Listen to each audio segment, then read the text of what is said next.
एक बार की बात है, महात्मा बुद्ध अपने शिष्यों के साथ भिक्षाटन के लिए किसी गांव की तरफ जा रहे थे।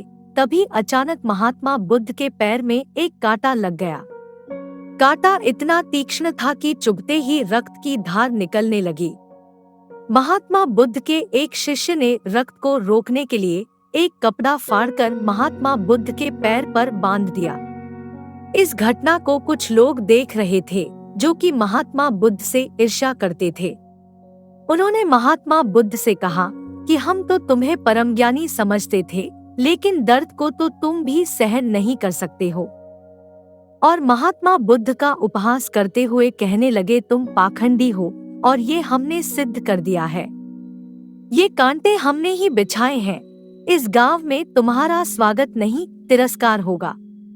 इस गांव में तुमको कोई भिक्षा नहीं मिलेगी। महात्मा बुद्ध ने उन लोगों से अनुरोध किया कि कृपया करके मुझे इस गांव से भिक्षा लेने दो। ईर्ष्यालुओं ने फिर महात्मा बुद्ध का उपहास बनाते हुए कहा कि अगर तुम्हें भिक्षाटन के लिए इस गांव में आना है, तो तुम्हें अपने रक्त की बलिदानी देनी होगी। तुमको इस कांटों के रास्ते से गुजरना होगा। महात्मा बुद्ध ने उनकी चुनौती को स्वीकार कर लिया और कांटों के रास्ते पर चलने के लिए अपने कदम बढ़ाने लगे। महात्मा बुद्ध मुस्कुराते हुए कांटों पर चलने लगे। महात्मा बुद्ध के साहस को देखकर गांव वाले चकित रह गए। कुछ लोगों की आंखें फटी की फटी रह गई। गांव वाले सोचने लगे कि महात्मा बुद्ध भिक्षा के लिए दूसरे गांव भी जा सकते थे, तो फिर कांटों पर चलकर क्या साबित करना चाहते हैं। गांव वाले महात्मा बुद्ध के संदेश को इतनी जल्दी नहीं समझ पाए। यहाँ पर बात भिक्षा की नहीं बल्कि जीवन को बदलने की थी।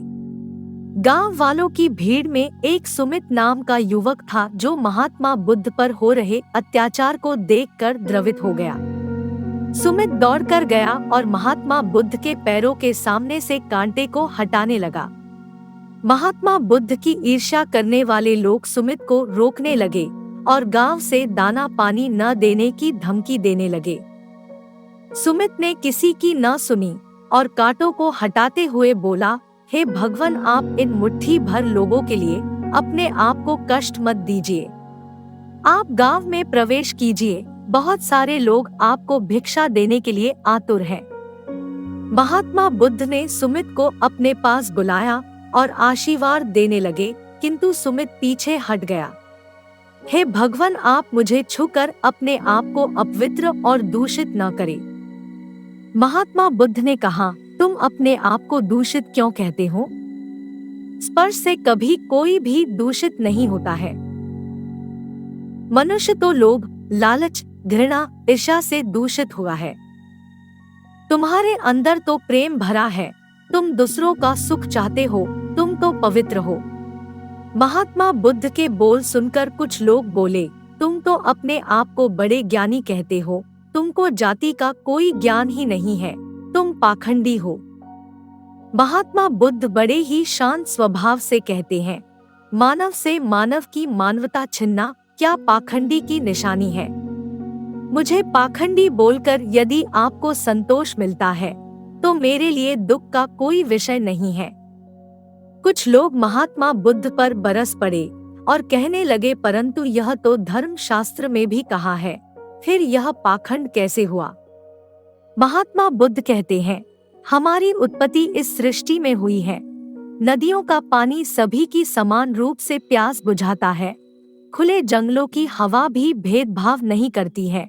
खुला आसमान हमारे पिता के समान हमारी परवरिश करता है। सृष्टिकर्ता ने भी कोई भेदभाव नहीं किया है। फिर हम इंसान कौन होते हैं भेदभाव करने वाले? मानव ही मानव में भेद करके अपने संबंधों को बिगाड़ता है। महात्मा बुद्ध के वचन के बाद कुछ लोग कहते हैं, अगर आप इतनी ज्ञान की बात कहते हैं, तो सुमित को ही अपना शिष्य क्यों नहीं बना लेते हैं? महात्मा बुद्ध ने कहा कि यह अच्छा सुझाव है। अगर सुमित तुम चाहते हो तो तुम मेरा शिष्य बन सकते हो। महात्मा बुद्ध के आमंत्रण पर सुमित ने उनसे आशीर्वाद लिया और वह पहला नीच जाति का बौद्ध भिक्षु बनता है। इस पूरे विवरण में केवल सुमित का जीवन बदला, शेष सभी लोगों का जीवन रूपांतरित हुआ। कहानी का सार यह है कि हम अपना जीवन प्रेम और अच्छे कर्म करने से बदल सकते हैं, न कि किसी से घृणा और दुर्व्यवहार करने से।